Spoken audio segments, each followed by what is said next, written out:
Hello again guys, and welcome to Group Work 8. So we're going to be having a look at some aggregator functions now. So let's just be super clear about what's coming up. So our objectives include a look at the count function. Then we're going to have a look at distinct count, and we'll see the differences there between the two very useful DAX expressions and functions. On the basis of those two new functions, we're going to present our data in pivot tables as normal, but we'll be including slicers. Fantastic, I just love slicers. We'll be slicing and dicing. And then in preparation for practice exercise 8, we're going to be creating some date fields. So that's what's coming up next. Super excited, really looking forward to it, and I'll see you in the next exercise. Welcome back everyone to Group Work 8, where we'll be having a look at aggregator functions such as count and distinct count. I'm on page 47 of the user guide, and we'll be creating a new function called number of products. So we're going to start with inserting a new pivot table into a new worksheet. So let's get started with that. So insert, pivot table and new worksheet. So we'll rename the worksheet Group Work 8 and position that so we're all nice and tidy. So from the products table, we'll grab our hierarchy all products into rows. So we've been instructed to create a measure in the products table called number of products. So from the PowerPivot tab, measure, new measure, and it's in the product table, so if yours isn't the first in the list, click on the drop down and select products, and the measure name is number of products.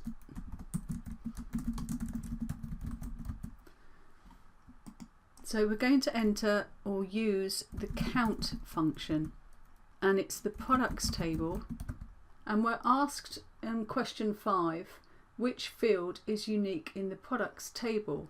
Well, I know for sure that the product key is, but I'm wondering whether that really makes a difference. Let's just go ahead with product key and then we'll come back to that and discuss that further. So we're counting the product key field in the products table. We've been asked to format this as a whole number and with 1000 separator. So I'll check the formula, that's looking good, and click on OK. Now it may have been that I wasn't in the pivot table. I think I was when I created the measure, but it hasn't appeared automatically. So from the products table, there's my number of products, new measure, and I'll just drag that down to values. My hesitation earlier on in which field to select comes back to the fact that we're really just counting the number of rows in that table. I could have really used any of the fields in that table just to count the rows, but shall we investigate that further and see if that's actually true? So my cursor's in my pivot table. I'm going to go back to measures and click on new measure, and this time round I'm going to create a new measure called number of records, and it's just going to be a test. Number of records is going to be test, and this time I'm going to use the count function and products again. It's the products table, and let's suppose that I can just choose color. So I'll select color, closing parenthesis, it's going to be a whole number again, 1000 separator, and click on OK. Let's see what happens here. Now it hasn't put it in the pivot table again, so let's just drag it from the products table and pop it into values. Now I think there may be an error message, and there is. Now it's not going to make an awful lot of sense just me reading that out, but what it's objecting to is that I used a count function and chose a text value, the color field, and we can't use a text value with the count function. So I'll just click on OK. If we go back to measures and we'll manage measures and select number of record test and edit it, If we choose now, instead of a text value, I'm just going to backspace to get rid of that, and let's choose any other numerical value. List price is going to be numeric. Now I'll just choose that and hit enter this time.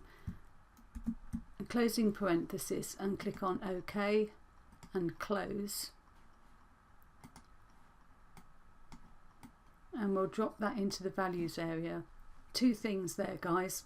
The count function only works on numeric data, and if you have experience with Excel, then you'll know that.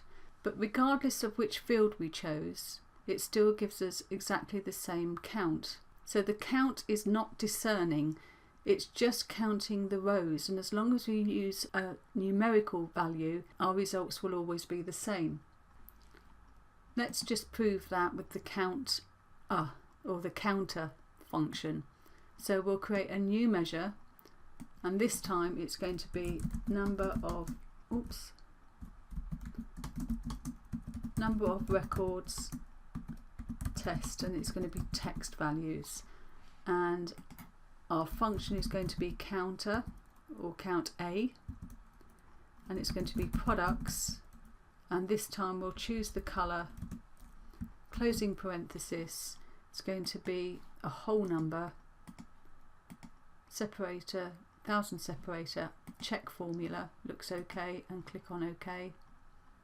And this time it actually popped into the pivot table, and again it's exactly the same values. So we've proved here that the count and the count A, so we've proved that the count and the count A functions are just counting the rows of that lookup table. All the rows in a lookup table, remember, are unique, otherwise it couldn't be a lookup table. Finally, just to tidy up, guys, we'll just go back to measures, manage measures, and we'll delete number of records test, confirm that, and number of records test text. Okay, I think we'll leave it there, guys. Our video is getting into the 7 or 8 minutes, so in the next video lecture we'll talk about distinct count. So that's coming right up, and I'll see you there.